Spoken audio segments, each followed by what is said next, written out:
Dad, can you do the first?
Good morning. It's a wonderful rainy spring day. Welcome to the Unitarian Universalist Congregation of the Swananoa Valley.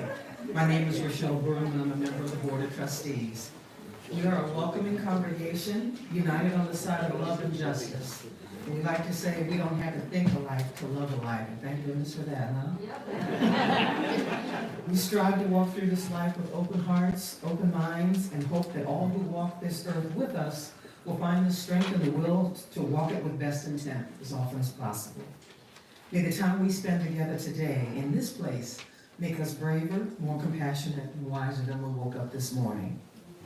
If you are new to Unitarian Universalism, I encourage you to take note of our mission statement, which is printed in your order of service. We also work together to promote and practice the 8 principles which are printed on the inside of the service. It is our tradition to welcome first and second time visitors or those who haven't been here for a while to stand if you're comfortable. Let us know who you are and tell us where you're from. Hi, I'm Sue Ann Cullen. I was here fairly recently with my singing group, and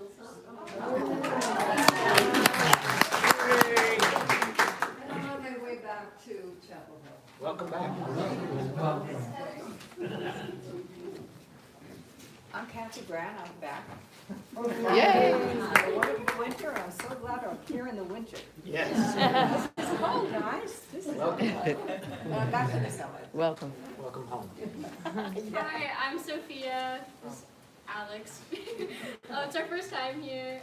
We just moved to Black Mountain in February, January, so just thought we'd Welcome.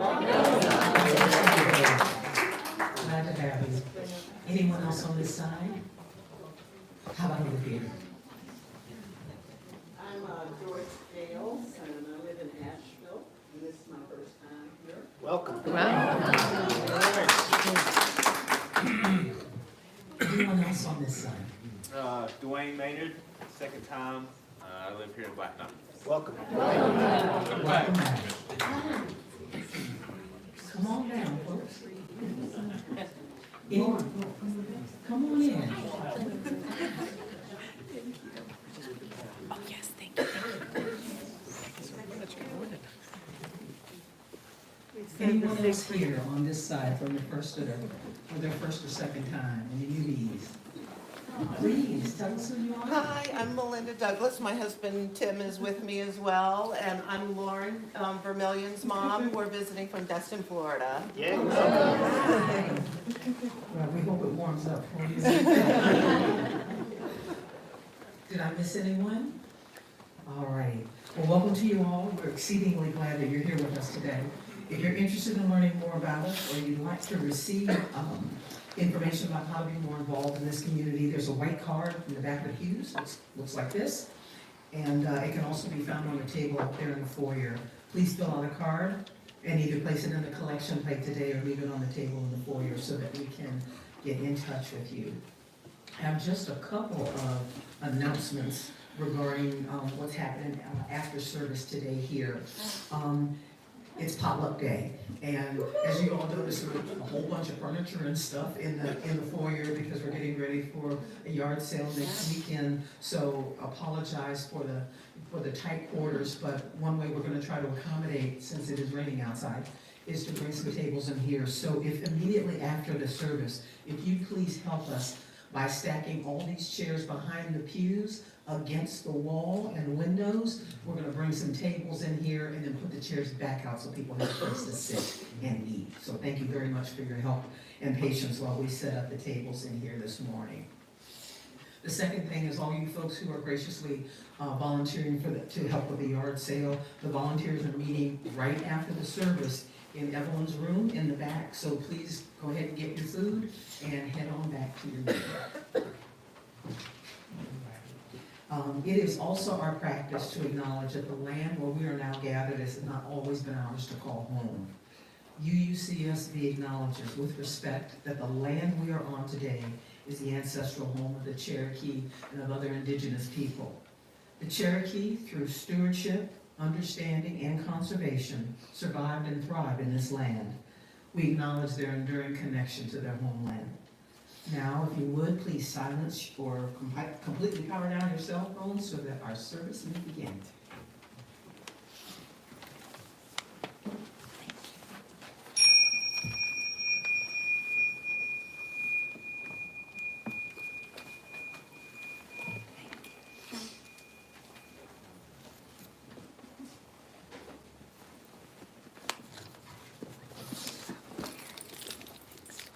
Well, good morning. Good morning. I'm glad. I never know because the holidays, people go away. And, obviously, you've had nothing better to do. So I thank you for coming. And yeah. Oh, one thing I forgot to mention to you, Jackie Franklin, who had shoulder surgery, is convalescing very well. Awesome. And she'll be back when she gets back, but she's doing okay. The words of Richard S. Gilbert. May we enter this hour with hope in our breast. Not that through this hour the world will be changed, but that because of this hour we might be changed. May we enter this hour without despair, not that we are not discouraged, but because despair can only lead to what? To defeat. May we enter this hour in the spirit of the beloved community, not that we have achieved that lofty goal, but that we are here to pursue it with all deliberate speed. May I have your hunger to start? Please rise as you are willing and able. And join us in singing our opening hymn this morning, hymn number 8.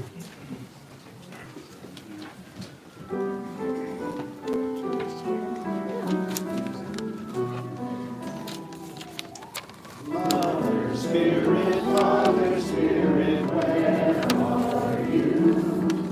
In the skies or in the forest sounds you cry.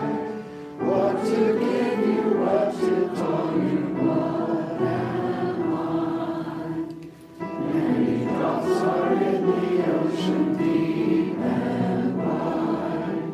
Sunlight bounces off the ripples to the sky. What to give you, what to call you, who am I? I am empty, time flies from me, what is time? Dreams eternal, fears infernal on my heart. What to give you, what to call you, oh my God. Father, Spirit, take our hearts. Take our breath and let our voices sing our parts. Take our hands and let us work to shape our hearts.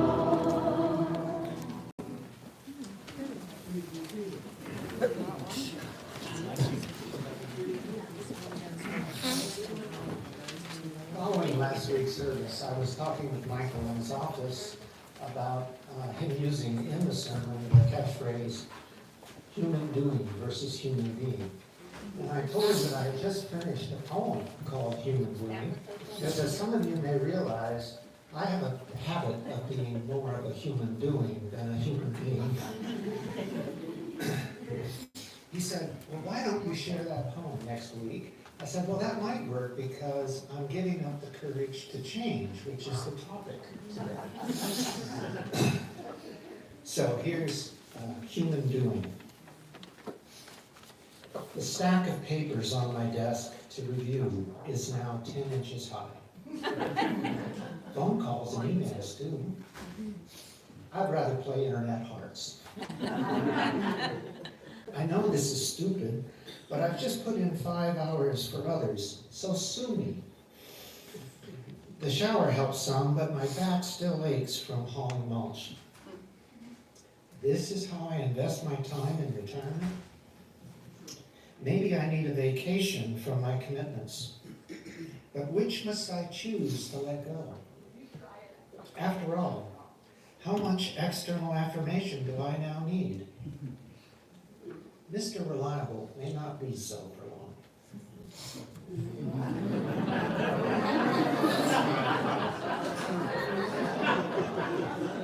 And on a similar theme, I wrote this very brief haiku yesterday while running. It's called Neighbors at the Track. The great blue heron stalks flowing stream for breakfast.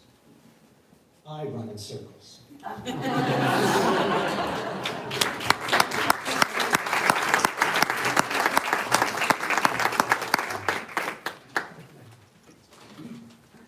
You know, Jim, it's on YouTube.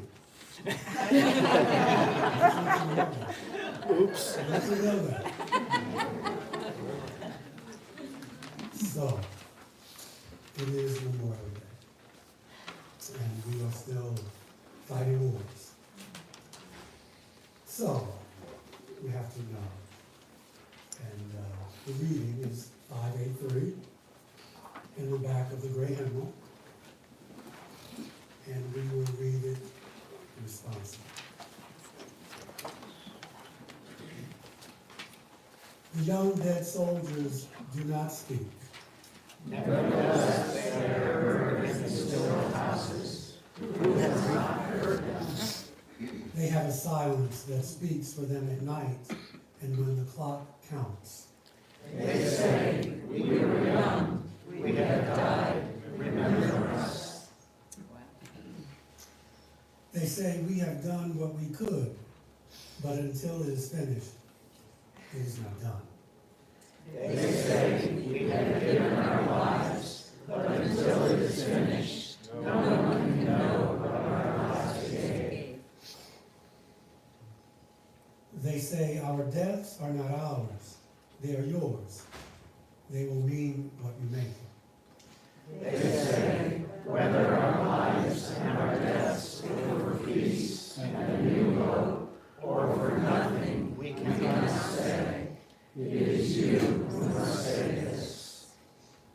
They say, we leave you our deaths, give them their meaning. We were young, they say. We have died. Remember us.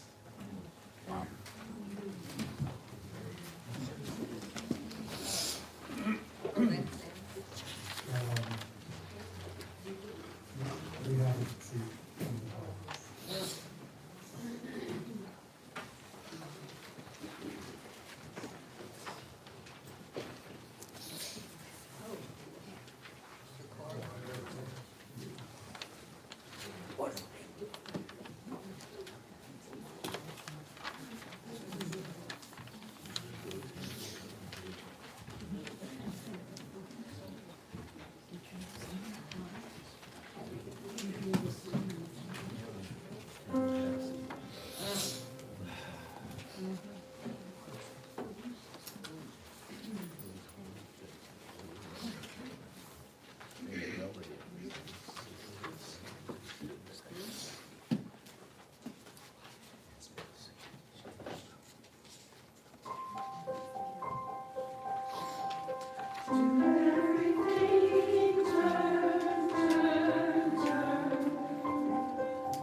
time in the service when we invite you to come and share a joy, a concern, a sorrow. Diane will light your fire, as she does every Sunday.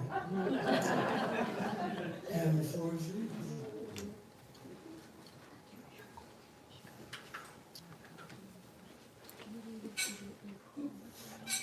Hello, everybody. Sue. And, I just finished singing Turn, Turn, Turn. And that hit me. I almost cried. Because in another 4 months, I will be retired.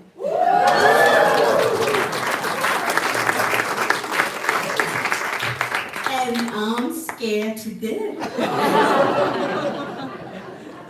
Because I worked since I was 19 years old, full-time, non-stop.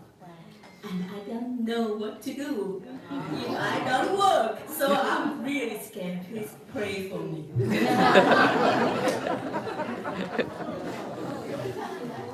I'll help you figure it out, darling.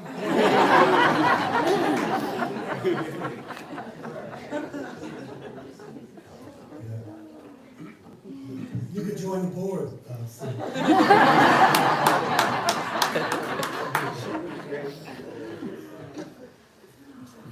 So my name is Joy, and I got home to my house 2 days ago, and I noticed that there were leaves all in the eaves up there, and I had a sense, or I think I heard years ago, that if they're still there, then the water will get connected and won't leave, and it'll harm the roof and all of that. So I have 2 families up behind my house. So I asked the first one, do you know somebody who might be able to get up on the roof, blah, blah. I think she said, my husband's out of town or whatever. Then it was the second one, and he basically came over. I had never met him before. So, came over, and it was kind of strange. And he said, no problem. He got up there, he cleared that out. I think he put them into his truck so I wouldn't be problems with all these leaves all over my lawn. And it was just so sweet. Somebody said, I'm here, I'm gonna do this. And I kept asking him, what do I owe you? No. So his name is Matt, which is also my son's name. I have his phone number. So I'd love you all to want to use him. He made a list of what he does: landscaping, fences, decks, retaining walls, French drains? Yeah. What the heck is that? Landscape, lighting, minor electrical, plumbing. I gotta marry this guy. Sprinkler systems, handyman services, other general construction. What's that word? Anyway, you got it. So I have this number, and I'd be happy if you all, you could just take a picture of it later. Okay. Where was that?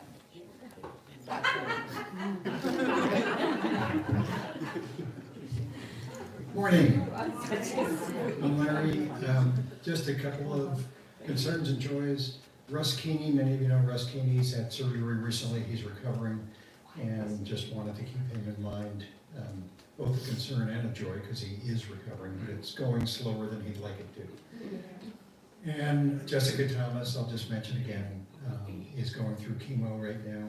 She's got an amazing attitude, which will serve her well, and we'll all keep her in our hearts. Thank you.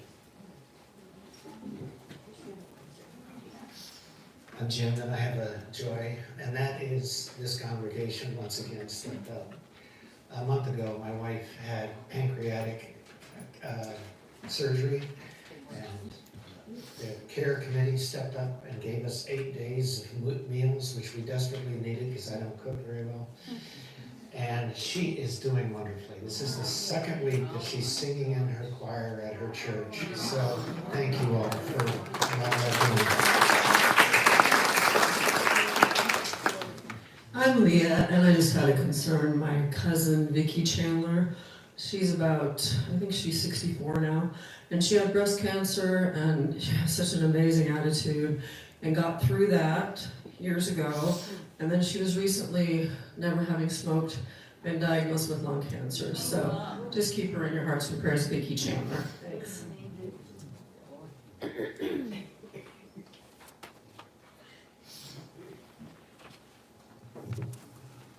Good morning, my friends. Haven't seen you in a while because, like Jim, I've been on the run with lots of family things. We helped our older son move to a new house 3 weeks ago. 2 weeks ago, we were in, or last week, was it, Sue Ann? We were at Women's Spirit, leading dance and workshops. Next weekend is my son Jonathan's wedding. He's getting married finally. He's my younger son.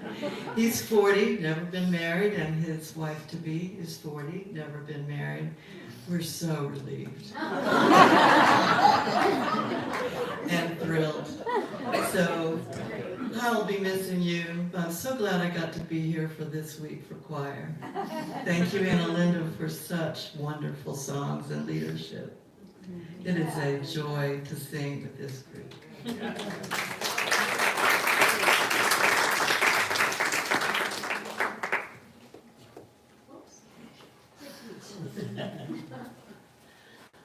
Hi, I am Bear, and I have a joy.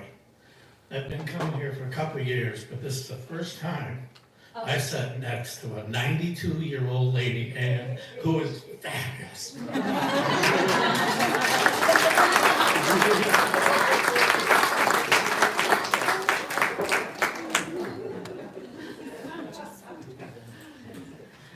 Okay, so my name is Eileen, and my joy is that I have a new puppy. Okay, and then my concern is, am I too old for this?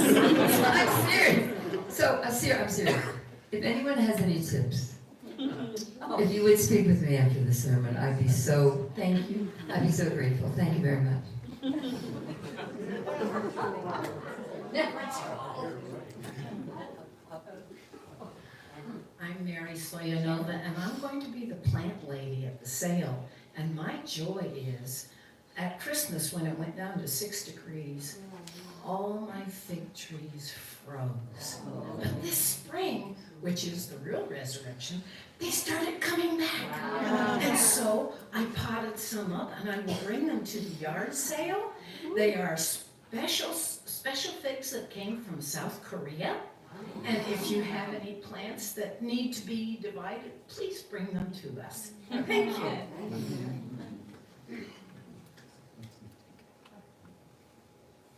Thank you, Mary, for next year's Easter sermon. Short and sweet. For those of you who, for whatever reason, decided not to come up, just know that we keep you in our hearts and in our minds and our thoughts and in our prayers. Thank you, God. This is called The Courage to Be, our meditation today, and we will have the time of quiet afterwards. So, please center yourselves as you usually do. The courage to be. In the blessed calm of this hour, we seek the courage to be. Living is not easy. Life is hard. Death is our ultimate end. Living is joyful. Life is good. Death merely defines its limits. This is the irony of being a human being. We gather as a diverse community, diverse in age and gender, sickness and health, happiness and sadness. We come together to experience life at its finest, to release the best that is in us, to summon our highest powers, to celebrate our earned efforts, to acknowledge our several shortcomings, to recognize our finitude in the infinity of creation. How hard it is to sometimes go on to follow routines, to do needed work, to acquit our responsibilities. How hard it can be to keep our focus where we must, to sort through the details of living to the ultimates of life, to penetrate the fog of trivial things to the deeper matters of the spirit. And so we have come here to be with beloved companions and strangers alike, to breathe deeply of the spirit that is in this place, to seek once again the courage to simply be. And now, while our minds are one for this brief moment, I will leave you with the eloquence of silence.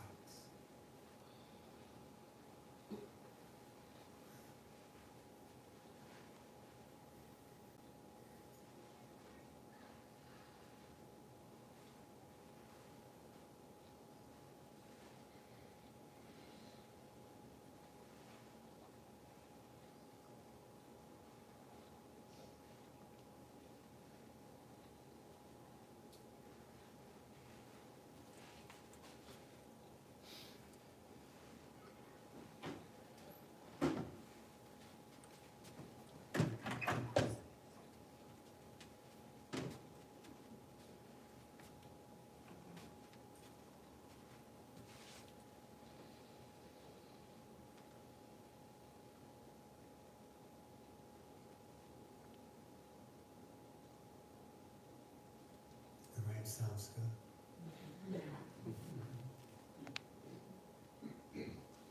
And so it is.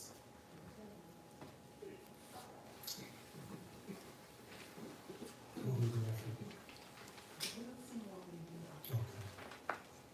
All right. The greatest use of life is to spend it on something that will outlast it. And this spirit will collect this money's offering.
Thank you for your generosity.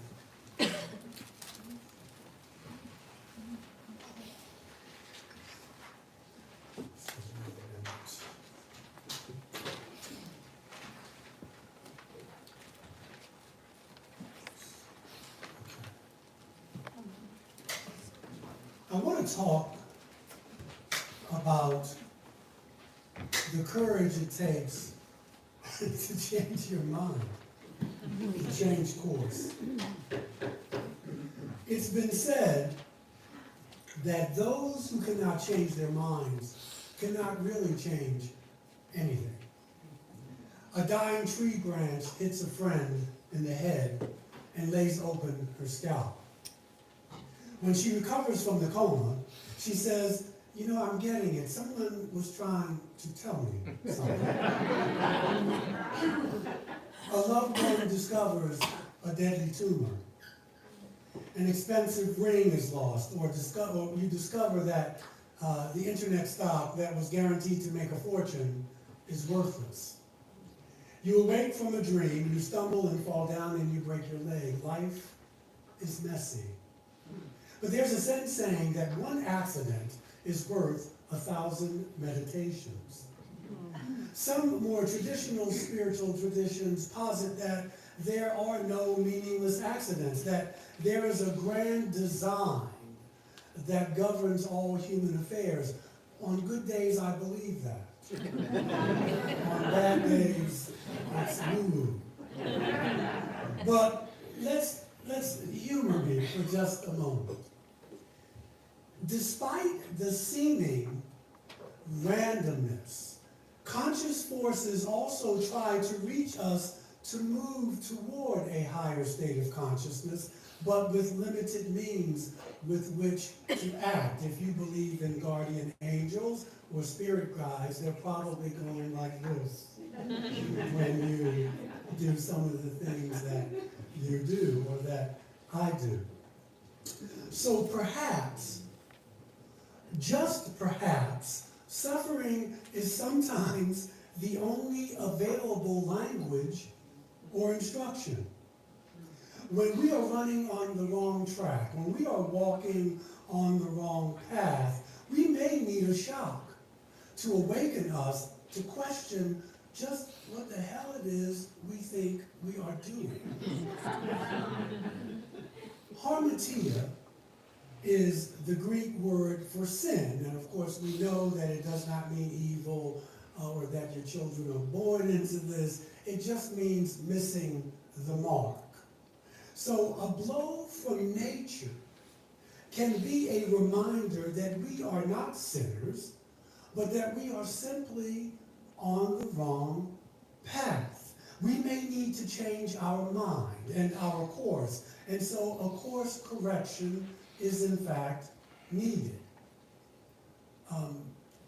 Ships and planes, and they found that given various factors like the wind, cross currents, the weather, traffic, terrain, it's almost impossible to set a course from point A to point B simply by just pointing to point B and going there. All navigation systems, from the simplest to the most complex, are designed to continually make adjustments, to continually make corrections, as we need to be doing day to day in our lives. I was going to say should, but I don't want to should all over. So the question becomes, do we require a break or a change in plans with the past that sometimes we simply cannot or will not accept? I'm not going to ask for a show of hands. But perhaps we are too embedded in our favorite illusion. And so the old saying is, if you want to keep on getting what you're getting, keep on doing what you're doing. Help may come in a form that doesn't always announce itself. It may appear as an obstacle, and many times it does. A tree falls across your driveway and blocks your trip. Or a fire destroys some cherished artifacts. I remember when I was living in New York, and on 9/11, I met people who that day decided that they were going to go into work a little later. Or their train stopped, which I hated, but I would have loved it on that day, obviously. But just something changed that they thought was going to be an inconvenience, and they wound up adding years to their life by not being on the trains that were caught underneath the World Trade Center. It's like being on the line at Ingalls, and you're so task-oriented, and the line is moving slow. And there are wonderful people around to talk to, but you gotta get your eggs right now. And so, if the blow doesn't kill or maim you, but does some bodily damage, the subsequent period of pain and solitude are just what you needed. They are just the condition you need, but we wouldn't choose it for ourselves to rethink who we are and possibly where we are going in our lives. A so-called accident or blow can give the time and space that we need to take up some larger task that we may not have had time to do, or we would not have considered otherwise. For example, forgiving someone who may have hurt you. It was a task that may have seemed Herculean at the time because of the human ego. It may have seemed beyond ordinary strength, but now, helped by suffering, all of a sudden it becomes possible. How big does the accident or the blow have to be to get my attention and to make me change direction? That's always the question, isn't it? The shock must be proportionate to the strength of the opposition. So if you are particularly obdurate or stubborn, like I am, maybe it requires a series of shocks, especially if you tend to hold on to your beliefs for dear life. Never mind that the course you were on was set long ago by perhaps circumstances you did not create.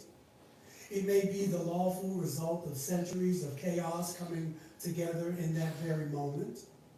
But something needs to be done, and now is my opportunity to repair the past and prepare for the future in the present moment by what? By not doing what I've always done. Perhaps the quote, which is one of my favorites, you've heard me use it, I've always known that at last I would take this path, but yesterday I did not know that it would be today. Perhaps that now has some resonance. And yet these blows come from seemingly random mistakes, and of course my own mistakes. In the Gospel of Luke, there's the parable of the prodigal son. Don't turn to your Bibles, I know you've read it. The son squanders his birthright, an inheritance, living a life of wine and gluttony and fast women. It doesn't sound so bad at first. False friends, loose women, the story. And so anyway, hungry and desperate, he heads back to his father's house. So far, it's a recognizable story. One expects that he will be met by his father, who will be furious, anger, reproach, maybe even corporal punishment.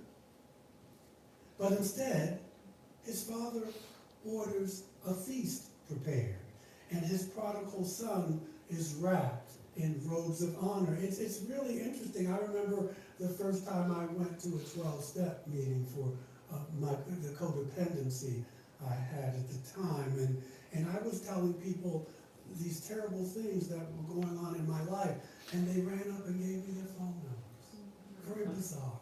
It was very healing.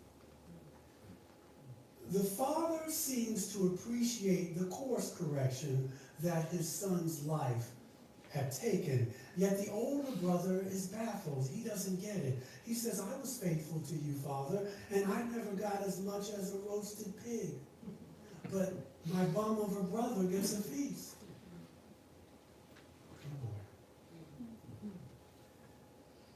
The fact of the matter is, we have all woken up among the muck from time to time, too much to eat or drink, hurting someone with our words, forsaking our spiritual path for a moment, for an hour, for a week, for decades. The feeling of shame or regret may keep us from going back on the path, or maybe it's just a reluctance to make a mistake.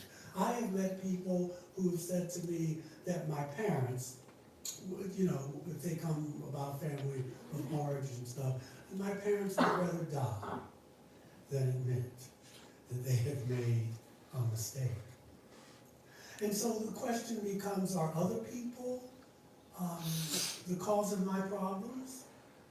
While I, of course, am blameless. Did the ambition or the egotism of my enemies cause my fall from grace? Probably so, if you let me tell. So bitter and angry and humiliated, I must confront a myriad of emotions, none of them pleasant. So is there a graceful way for me to change my course?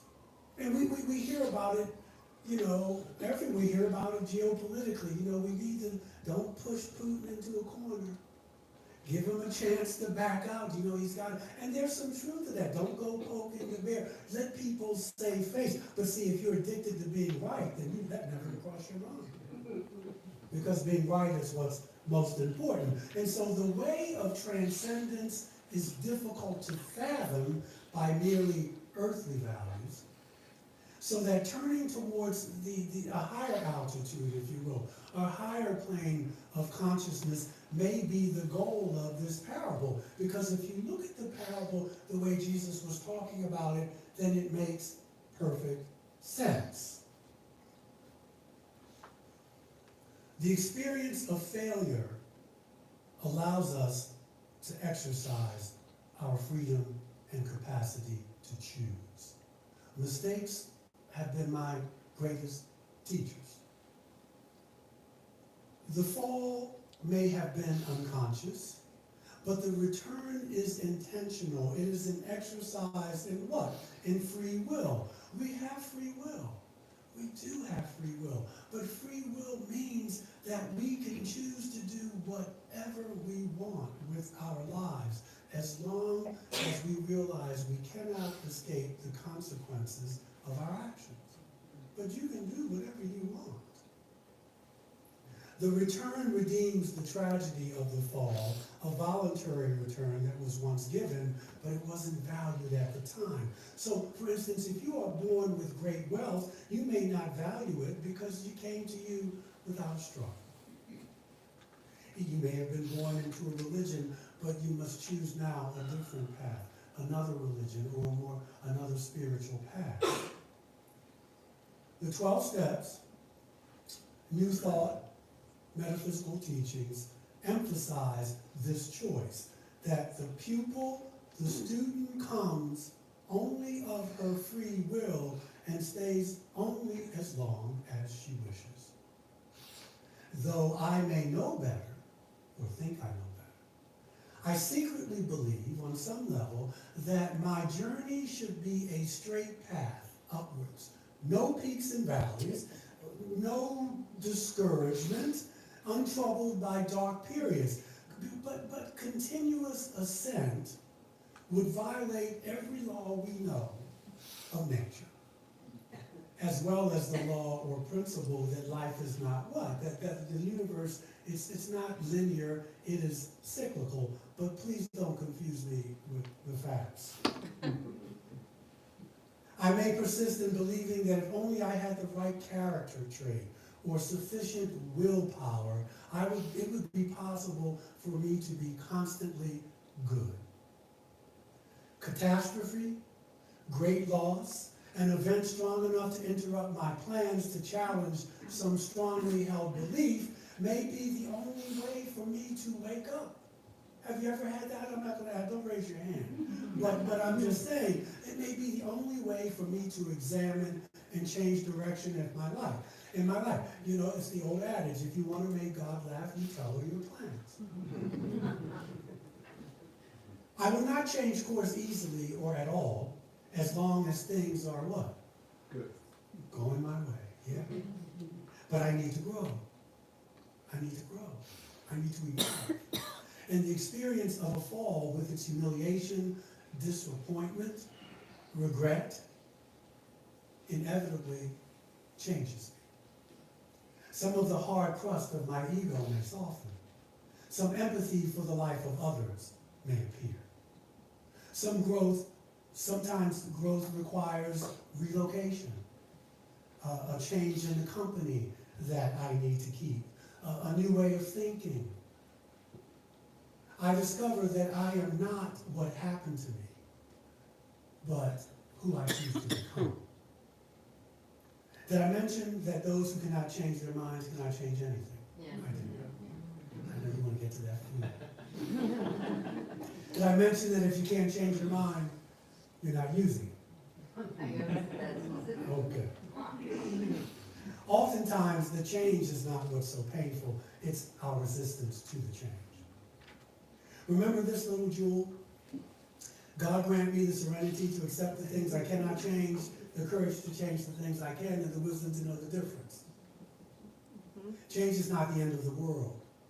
It's the end of the illusion. I repeat that if you can't change your mind, you're not using it. And so along the path, we must learn to be teachable because we're just not always right. You're not always right. And here's a word. Here's a word to those of you, like myself, who are rescuers, who simply cannot allow people to make their own mistakes, because I want to help you. I want to get in there before you make a bad choice. Do not try to rescue someone who does not want to be rescued. And be very careful about rescuing people who do. Here's a prayer for us. You don't have to use God. You can use, Yoda, the Force, whatever.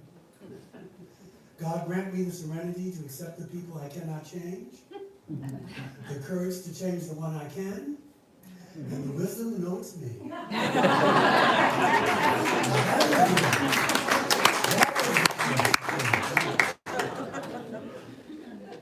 So, the bottom line is, may we have the courage to break patterns in our lives that are no longer serving us. I leave you with the words and wisdom of the Sufi poet Rumi.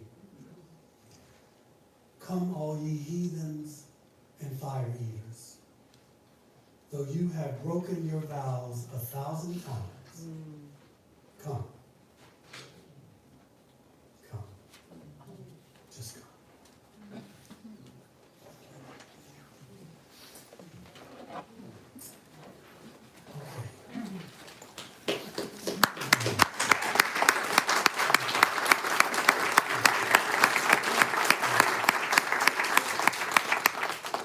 All right. We need a little help. So we're going to ask for someone, whoever you want, to guide our feet. Please rise as you are willing and able. Team number 348.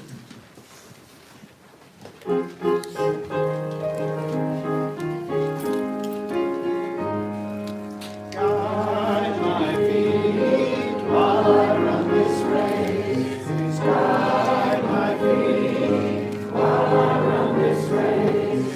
Guide my feet while I run this race. For I don't want to run this race in vain. Hold my hand while I run this race. Hold my hand while I run this race. Hold my hand while I run this race. For I don't want to run this race in vain. Stand by me while I run this race. Stand by me while I run this race. Stand by me while I run this race. For I don't want to run this race in vain.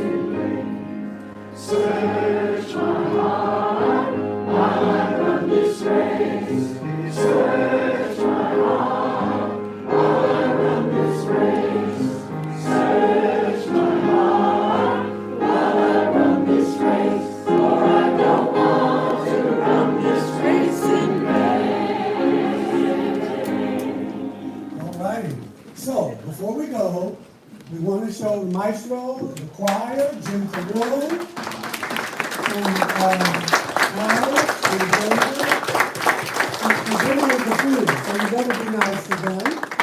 I want to thank y'all for coming too. And, you know, at the beginning, I like to joke, but I don't take it for granted that you could be doing other things. And so it's always good to see you. It's just that, on the holidays, you never know who's going to show up. If 6 people and a cat show up, I still have to be here. So, may the love that we share hallow every home and every heart. May the light of truth shine bright among you and bless you with wisdom and bless you with strength. And most of all, bless you with peace. Bon appetit. Happy Memorial Day.